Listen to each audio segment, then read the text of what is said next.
Bonjour à toutes et à tous, j'espère que vous allez bien et que vous êtes en pleine forme parce que je compte sur vous pour me donner votre avis dans les commentaires étant donné que cette vidéo est assez spéciale pour les amateurs de séries télé. Parce que pour cette vidéo, j'ai envie de parler de ce que je considère être les 5 séries télé à avoir marqué notre histoire.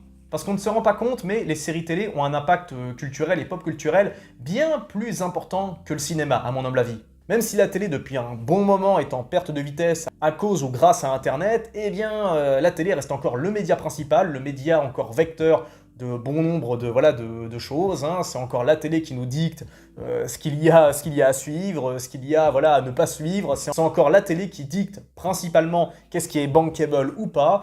Bon, pour combien de temps? On n'en sait rien. On ne sait pas. Cependant, quand on fait le calcul, quand on fait le ratio, on s'aperçoit que au niveau des gens, eh bien les séries télé ont un impact bien plus puissant que le cinéma. Parce que quand vous allez au cinéma, vous allez voir un film, basta. Au mieux, vous allez voir un film et puis sa suite, et peut-être même, je sais pas, le troisième volet pour des grosses licences. Et encore, il y a des années, voilà, ça s'étire sur plusieurs années. Alors qu'une série, ou vous l'avalez one shot sur des plateformes de streaming ou des trucs comme ça, ou alors une fois par semaine, vous vous pointez devant votre télé pour dévorer un épisode jusqu'à la fin de cette saison. Et il y a encore une époque pas si lointaine, et bien les séries télé, ça faisait partie de notre quotidien. Je me rappelle, dans les années 90, on avait des séries télé le matin, l'après-midi, en début de soirée, en fin de soirée, bref, les séries faisaient vraiment partie du quotidien télévisuel, à un niveau dont on se rend pas compte. Et pourtant, c'est pas si compliqué, malgré toutes les séries qui ont pu être produites jusqu'à aujourd'hui, et croyez-moi, il y en a énormément, bien plus que vous pouvez le penser, eh bien, en réalité, il y a très peu de séries qui ont réellement révolutionné l'histoire de la télévision, parce que chaque série apportait un petit peu, on va dire, sa pierre à l'édifice télévisuel, mais il arrivait que de temps en temps, une grosse série arrive pour révolutionner tout le game. C'est justement ce dont on va parler dans cette vidéo, donc n'hésitez pas à me donner votre avis dans les coms pour me dire si vous êtes d'accord, si vous n'êtes pas d'accord, ou pour me proposer d'autres séries qui ont pour vous révolutionné le game. Même si j'estime que les séries dont je vais vous parler, c'est celles qui ont eu un poids, qui ont eu le poids le plus conséquent. En numéro 5, Lost. Alors moi, je vais pas vous mentir, je suis un très grand fan de Lost. Des 2 premières saisons. Pour ne pas dire la première. Parce que j'ai détesté la suite de Lost. J'estime que le réalisateur, les showrunners ont été beaucoup trop loin. Je pense qu'ils ne s'attendaient pas à un tel succès. Je vais pas vous mentir, j'estime avoir été satisfait de la fin de la dernière saison de Lost. J'avoue que j'ai versé une petite larme au cours des 10 dernières minutes. Le problème, c'est que pour en arriver là, la série est partie dans tous les sens. On a eu une démultiplication de personnages, souvent sans âme, sans intérêt, sans aucun charisme, sans aucune épaisseur, contrairement à des personnages comme ceux incarnés par Matthew Fox ou Josh Holloway. Mais pour autant, malgré les défauts de cette série, des défauts que tout le monde s'accorde à relever, parce que c'est clair et net que au moment de la diffusion de Lost, au cours de la 3e, 4e saison, il y a eu un gros relâchement au niveau des audiences. On a bien senti que c'était pas du tout la même chose que par rapport à la première. Il s'est passé quelque chose, on a été un petit peu lassé, un peu ennuyé par ce qui est devenu la série, parce qu'on s'attendait à autre chose par rapport à ce qu'on avait vu pendant la première saison, mais si je dis que cette série a pour autant révolutionné la série télé, il faut simplement se remettre dans le contexte de l'époque. Et je suis bien placé pour en parler parce que j'ai découvert la série au moment de sa sortie, en 2005, à la télé française. À l'époque, j'avais 14 ans, et je dois avouer que cette série a fait l'effet d'un choc, quoi. Parce que pour une fois dans l'histoire, une série télé avait un format quasi cinéma. Rappelez-vous du début, le crash de l'avion, on arrive après le crash, quand Jack découvre l'épave de l'avion qui est explosée sur la plage avec tout le monde qui hurle. Graphiquement, c'était énorme. Et à l'époque, découvrir ça dans une série, c'était incroyable. D'ailleurs, il me semble que le premier épisode, c'était un des épisodes les plus coûteux de l'histoire des séries télé. En fait, on avait l'impression de voir un film directement sur petit écran. Parce que rappelez-vous, à la base, les séries télé avant Lost, c'était généralement des séries en studio, qui étaient tournées en ville, des choses comme ça. Et là, on se retrouve sur une île déserte, avec un crash d'avion, donc avec en plus une dimension catastrophe, après une dimension mystérieuse, quasi surnaturelle. Bref, il y avait tout un flot d'action, de mystère, d'horreur même un petit peu par certains aspects, de tension, d'émotion. C'était une espèce d'hyperbole de tout ça pendant toute cette première saison et un peu la deuxième. Ça se relâche au fur et à mesure parce que une fois qu'on découvre un petit peu, une fois qu'on a tiré le rideau pour voir qu'est-ce qu'il y avait dans la trappe, c'est quoi, les secrets de l'île, une fois qu'on a déchiré ce rideau, on n'est plus tellement surpris. Mais remettez-vous à la place de ceux qui ont découvert cette série au moment de sa diffusion. Je vous le dis, on s'y attendait pas du tout. On savait que ça allait être un gros truc, parce qu'on en parlait dans les magazines.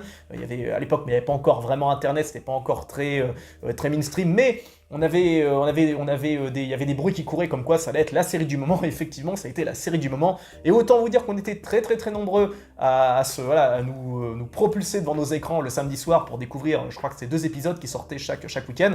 L'attente était dure, il fallait attendre une semaine. Franchement, à l'époque, je me rappelle, c'était douloureux de devoir attendre. Voilà, aujourd'hui, je pourrais pas, par exemple. Moi, il faudrait que je mette toute une série d'une traite. Je ne pourrais pas attendre une semaine comme avant. Et je ne parle même pas du sentiment que j'ai éprouvé à la toute fin de la première saison. Honnêtement, ça a été un des moments les plus douloureux pour moi de l'histoire de la télévision, quoi. Devoir attendre 1 an pour découvrir la suite de cette saison 1, une saison 1 qui se terminait sur un cliffhanger mais qui était une véritable torture. Franchement, c'était hard, hein.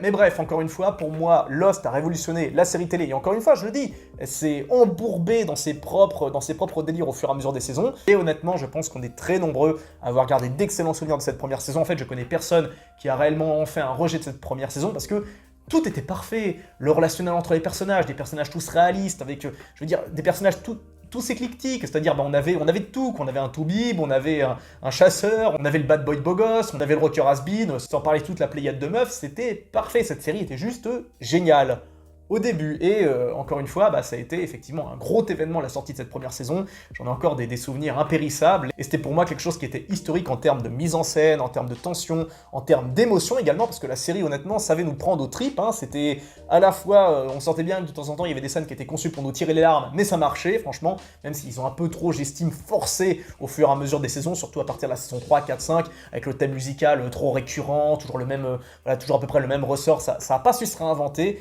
Ça qui était dommage, mais par contre la première saison, c'était un vrai choc et honnêtement, c'est une saison que je prends plaisir à re-regarder régulièrement, à mettre en fond quand je bosse. Cette première saison ne me quittera jamais et tous ceux et celles à qui j'ai montré cette série, du moins cette première saison, ils ont toutes et tous accroché. Voilà. En numéro 4, les Simpsons. Bah ouais, les Simpsons, ça nous a...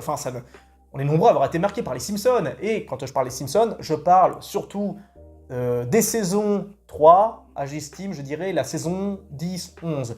La première saison était vraiment mal faite, hein, vraiment dégueulasse, c'était particulier, c'était presque expérimental. Par contre, à partir de la saison 2-3 jusqu'à la 10-11, j'estime que c'est quasi sans faute. C'était super fun, super drôle, intelligent même, parce que tout le monde se pâme sur South Park, mais South Park, perso, voilà, je suis assez révulsé par cette série parce que ça veut trop surfer sur l'actualité, ça veut toujours être trop au taquet par rapport à l'actu du moment, aux polémiques, etc. Puis bien sûr, évidemment, la qualité graphique est très en deçà des Simpsons. Mais bon, ça reste 2 genres différents, mais c'est toujours assez agréable d'accoler les deux. Et quand je parle des Simpsons, je sais que parmi vous, il y en a qui préfèrent Family Guys ou encore American Dad. Je comprends très bien, mais partez du principe que les Simpsons, quand c'était arrivé, la personne s'y attendait, quoi. Une série télé, dessin animé, avec un contenu quand même assez adulte, sans pour autant aller trop loin dans l'explicite, dans le sexuel, dans ces choses-là.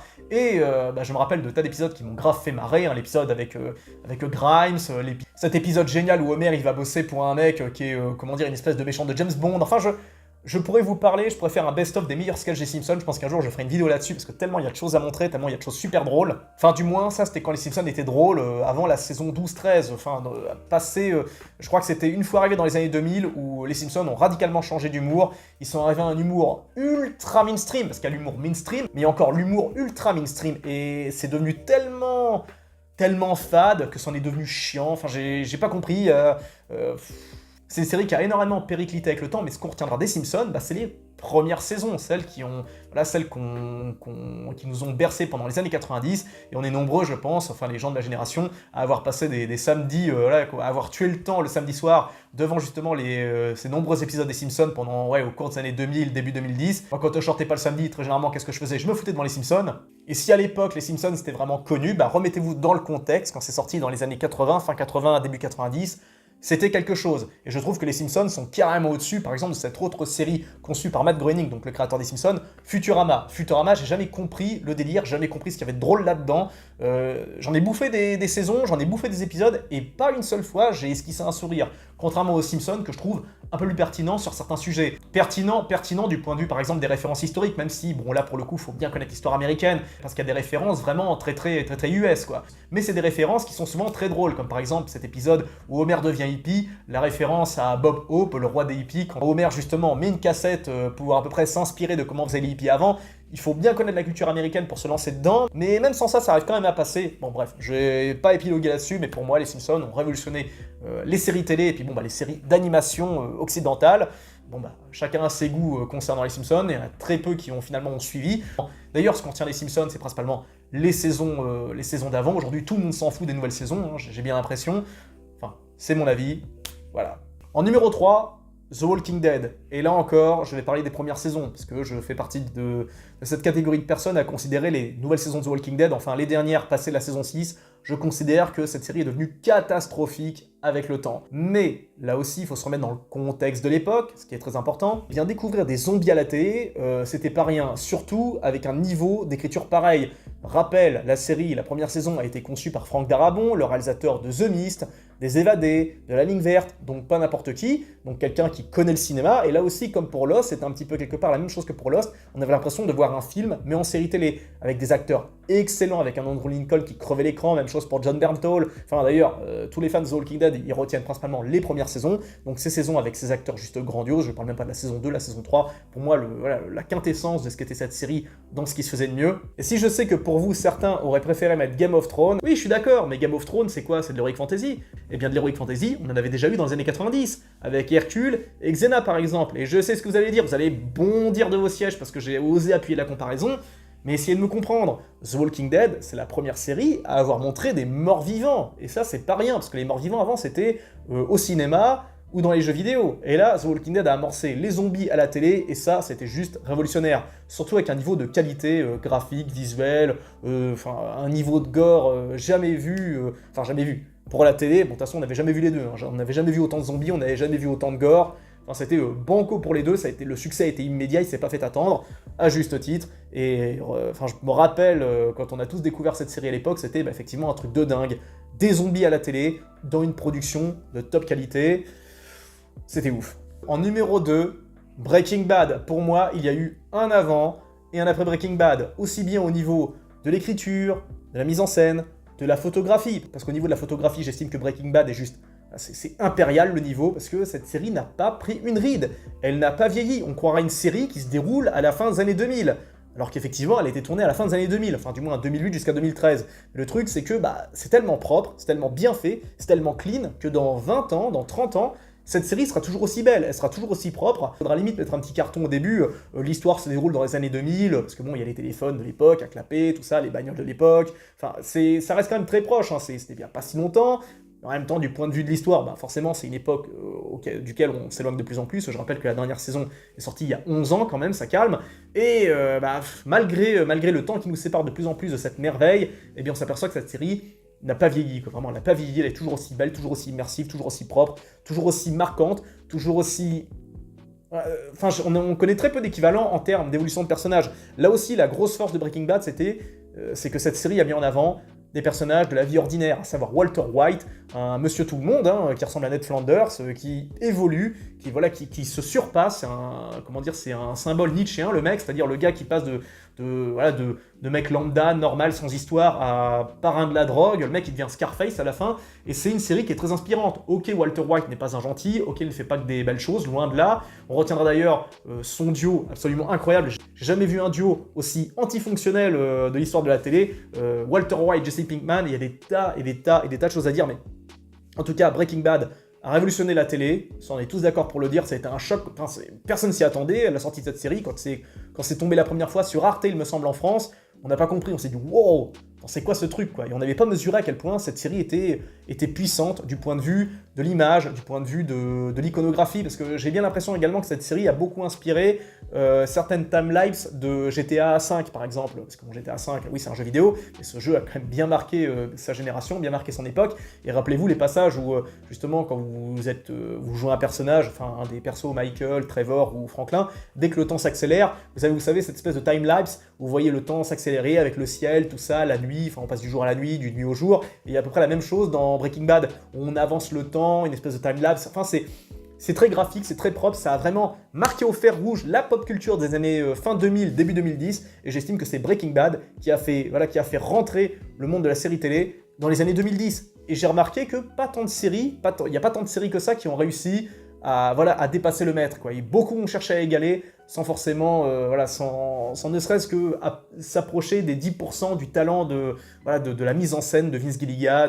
Vous croyez que j'exagère quand je dis ça, mais franchement, trouvez-moi une série qui marque autant les esprits que Breaking Bad. Parce que Breaking Bad, je vous le dis franchement, on en reparlera dans 15, 20 ans, 30 ans, alors que d'autres qui sont sortis, qui sortent maintenant, dont on parle beaucoup, vous verrez que dans quelques années, on les aura quasiment oubliés. Breaking Bad, personne n'oubliera. Personne n'oubliera bien sûr Better Call Saul, que je considère presque supérieur à Breaking Bad, du moins les 3 ou 4 premières saisons. Je n'ai pas vraiment accroché aux 2 dernières saisons de Better Call Saul, même si je sais que pour beaucoup, ce sont les meilleures saisons, mais j'estime que les 3 premières sont les meilleures en termes d'écriture.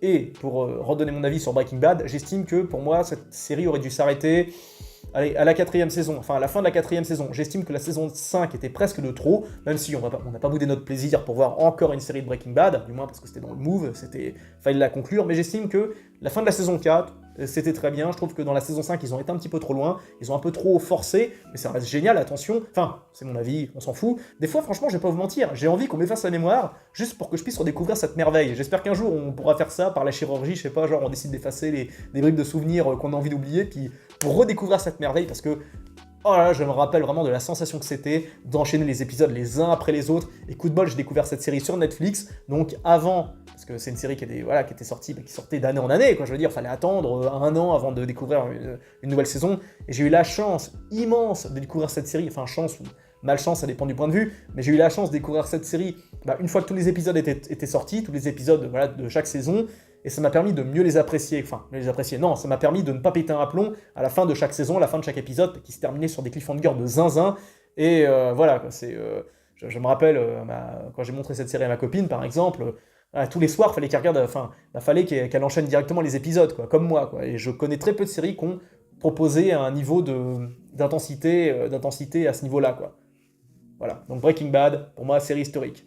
Et enfin, number one, une série qui est pour moi Breaking Bad avant Breaking Bad, même si, ironie de la chose, j'ai préféré Breaking Bad, pour moi, c'est The Shield. Pourquoi je dis que c'est Breaking Bad avant Breaking Bad? Eh bien, simplement parce que cette série n'a pas vieilli d'un iota, tout simplement.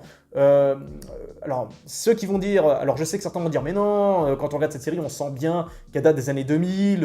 Ouais, mais pourquoi vous dites ça? C'est principalement à cause du doublage français, qui pour moi est de bonne qualité, du moins pour le personnage qu'incarne Michael Chiklis, quoi, puis son acolyte principal, Shane. Qui a encore un Shane antagoniste après le Shane de The Walking Dead, enfin, c'est plutôt, voilà, pour le coup, c'était après. Voilà, il y a souvent des problèmes avec des Shane, j'ai remarqué. Et, la version française, elle a ses qualités et ses défauts, parce qu'il y a certains personnages qui ont des doublages vraiment bizarres, comme par exemple Michael Piena, son doublage est juste hors sujet, quoi. Pareil pour Glenn Close, son doublage est dégueulasse. Mais, hormis ça, cette série, pour moi, est intemporelle, parce que, là aussi, cette série est sortie, donc la première saison est sortie en 2002, et la mise en scène, comme pour Breaking Bad, n'a pas changé de la première à la dernière saison. Là aussi, dans quelques années, je pense, il faudra mettre un petit carton en bas de cette série. L'histoire de cette série se déroule dans les années 2000, parce que on pourrait presque imaginer que cette série est sortie cette année, tellement elle est propre. Et pourquoi elle est propre? C'est dû à la technique de tournage. Alors, je me souviens plus en gros, mais c'est tourné à l'aide d'une caméra numérique, la caméra va partout, c'est ultra immersif, c'est ultra réaliste. Chose qu'il faut noter, il n'y a pas de musique. La seule musique que vous entendez dans cette série, c'est les musiques qu'il y a dans les scènes. Donc des musiques qui passent à la radio, qui passent sur une chaîne IFI, les musiques dans la rue, etc. Il n'y a pas de thème musical, il n'y a pas de bande-son, il n'y a pas d'OST, contrairement à Breaking Bad, contrairement à Lost, contrairement à The Walking Dead. Et ça, c'est un truc de dingue. C'est une série où il n'y a pas d'OST. Et donc, pour moi, ce qui fait que cette série n'a pas vieilli, alors je tiens à préciser que pour moi, je préfère Breaking Bad parce que Breaking Bad montre davantage des gens qui nous ressemblent, comme Walter White. Bon, attention, je dis pas que je suis un prof de lycée, bon, limite, je ressemblerais plus à Jesse Pinkman à la rigueur, mais c'est des gens, voilà, qui pourraient nous ressembler, quoi. Alors que The Shield, ça tourne l'histoire de flics, et à part les flics, je ne vois pas qui peut réellement s'identifier au personnage de cette série. Mais ce qui me faisait tenir, c'était déjà la prestation de Vic, qui est un anti-héros. Le mec, finalement, on s'aperçoit qu'il bousille tout, réellement. Il bousille son équipe, il bousille sa famille, il bousille tout ce qu'il touche. Et Je pourrais spoiler vraiment la dernière saison et notamment les derniers épisodes qui sont pour moi, surtout le dernier, l'un des plus douloureux que j'ai eu à voir de toutes les séries télé, tous styles confondus. Vraiment, c'est une torture, enfin une torture psychologique vraiment infâme. Je garde ça secret. Alors après, je sais que pour certains, cette série va avoir certaines longueurs et pour moi, j'estime que les plus grosses longueurs sont au cours de la saison 4. Mais par contre, la saison 1, 2, 3 sont juste parfaites. Et à la fin, c'est vraiment une tragédie absolue. Mais j'en dis pas plus. Mais pour revenir donc à ce qui fait que pour moi, cette série est devant Breaking Bad, parce que déjà, elle est sortie avant, en 2002. Et c'était révolutionnaire au niveau de la mise en scène. C'était une petite série qui sortait, je me rappelle, sur France 3 en deuxième partie de soirée. Je regardais pas parce que j'étais gamin, c'était pas mon truc. Et je regrette parce que je suis passé à côté de quelque chose. Et donc, ce qu'on retiendra de cette série, c'est principalement donc, ses qualités esthétiques, donc la façon dont c'est filmé, très immersive, très nerveuse. On a l'impression que c'est tourné, vous savez, ça rappelle un petit peu 28 jours plus tard, quoi, la caméra numérique, sauf que là, c'est caméra à l'épaule, donc quand on voit les interventions, il y a la caméra qui est placée en hauteur, qui est placée au niveau des pieds des mecs, quand ils courent, on est dans l'action, les scènes d'action sont sont hyper immersives, hyper réalistes. Désolé si je me répète, mais j'ai encore trouvé peu d'équivalent en termes de séries télé. Donc pour moi, The Shield mérite la première place. Encore une fois, je ne suis pas un fan de l'histoire, mais au niveau de la mise en scène, au niveau des idées, au niveau de... Parce que, encore une fois, je répète, parce que ça, on n'a pas d'équivalent dans d'autres séries. La caméra qui va partout, film en numérique, donc ce qui rend ce côté très nerveux, très dynamique. L'absence de musique, vous vous rendez compte, absence d'OST, il y a de la musique, quand par exemple il y a Vic Mackey qui va perquisitionner chez un mec, la seule musique qu'on entend c'est la musique à la Shanifi, mais il n'y a pas de son par-dessus. Ça c'est quelque chose de dingue pour une série. Et puis bien sûr évidemment le talent au niveau de l'acting, les cliffhangers de dingue, et cette intro géniale, le...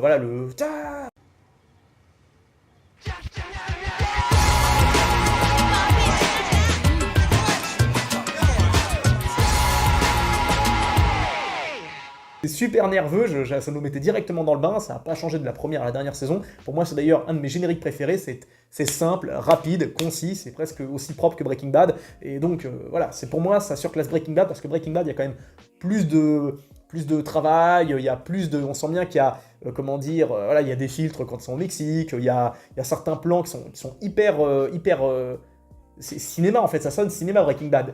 Alors que The Shield, ça sonne réaliste et reportage, et il y a ces plans là, ces gros plans, la caméra qui accélère sur la tronche des mecs pour montrer les émotions, ce genre de truc. La caméra, on a l'impression qu'elle est partout, c'est une caméra espionne, elle filme à travers les vitres, enfin elle se fout partout, c'est un truc de dingue, et voilà, donc c'était... Bref, voilà pour moi ce petit top 5 de séries qui ont révolutionné la télé, c'est mon avis, n'hésitez pas à me donner le vôtre dans les commentaires. Je m'arrête là, désolé d'avoir trop retenu votre temps, je vous dis à très bientôt pour une prochaine vidéo, plein de bisous à tous, prenez bien soin de vous, ciao.